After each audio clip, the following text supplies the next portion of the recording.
মৰমৰ ছাত্ৰ-ছাত্ৰীসকল আমাৰ আজি ভিডিঅ'লে তোমালোকক স্বাগতম জনাইছো। আজি আমি তৃতীয় শ্ৰেণীৰ পৰিৱেশৰ পাঠ নম্বৰ 8 আমাৰ বিদ্যালয় নামৰ পাঠটিৰ প্ৰশ্ন উত্তৰখিনি কৰিম। যদি আমি পাঠটো পঢ়িবলৈ যাম তেতিয়া ভিডিঅ' বহুত দীঘল হ'ব। তোমালোকে ধুনীয়াকৈ পাঠটো 2-3 বাৰ মান নিজেই পঢ়ি ল'বা। বলা এতিয়া মই প্ৰশ্ন উত্তৰখিনি কৰি দিছোঁ।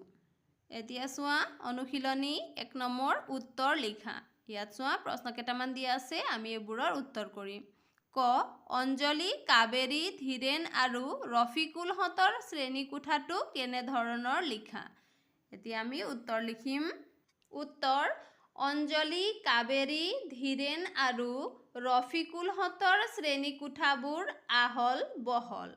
শ্ৰেণীকোঠাত বতাহ অহা যোৱা কৰিব পৰা দুৱাৰ, খিৰিকী আৰু ভেণ্টিলেটৰৰ সুব্যৱস্থা আছে।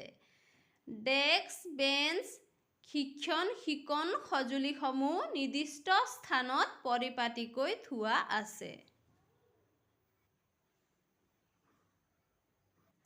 এতিয়া চোৱা খ দিশ কেইটা আৰু কি কি। আমি উত্তৰ লিখিম। উত্তৰ দিশ 4টা, পূব, পশ্চিম, উত্তৰ, দক্ষিণ। এতিয়া গ চোৱা তোমালোকৰ ঘৰৰ চাৰিসীমাটো লিখা।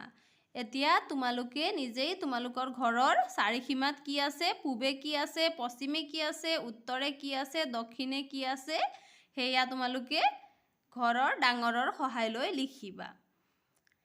এতিয়া চোৱা ঘ গাখীৰ জুখিবলৈ কি স্কেল ব্যৱহাৰ কৰা হয়। এতিয়া আমি উত্তৰ লিখিম। উত্তৰ গাখীৰ জুখিবলৈ লিটাৰৰ স্কেল ব্যৱহাৰ কৰা হয়। এতিয়া চোৱা 2 তোমালোকৰ বিদ্যালয়ৰ চাৰিসীমাটো উল্লেখ কৰি এখন নক্সা অংকন কৰা। এয়া তোমালোকে বিদ্যালয়ত শিক্ষকৰ সহায় লৈ কৰিবা। এতিয়া চোৱা 3 খালী ঠাই পূৰ কৰা।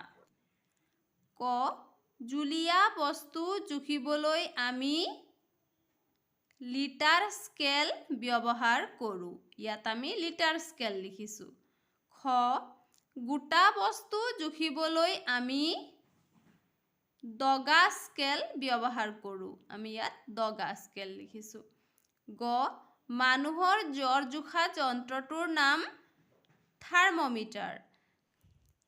এতিয়া চোৱা ঘ গোটা বস্তুৰ ওজনক কিলোগ্ৰাম বুলি কোৱা হয়। চোৱা ইয়াত আমি কিলোগ্ৰাম লিখিছোঁ।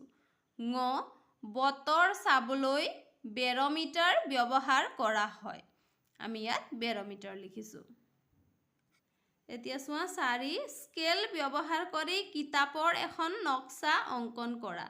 এয়া তোমালোকে স্কেল ব্যৱহাৰ কৰি কিতাপৰ নক্সা এখন অংকন কৰি বিদ্যালয়ত ছাৰ বাইদেউক দেখুৱাবা। 5 এখন প্ৰাকৃতিক দৃশ্যৰ ছবি আঁকি শ্ৰেণীকোঠাৰ বেৰত আঁৰি থোৱা। এইটো তোমালোকে ধুনীয়াকৈ প্ৰাকৃতিক দৃশ্য এটা আঁকিবা, তাৰপিছত বিদ্যালয়ৰ তোমালোকৰ শ্ৰেণীকোঠাৰ বেৰত আঁৰি থবা।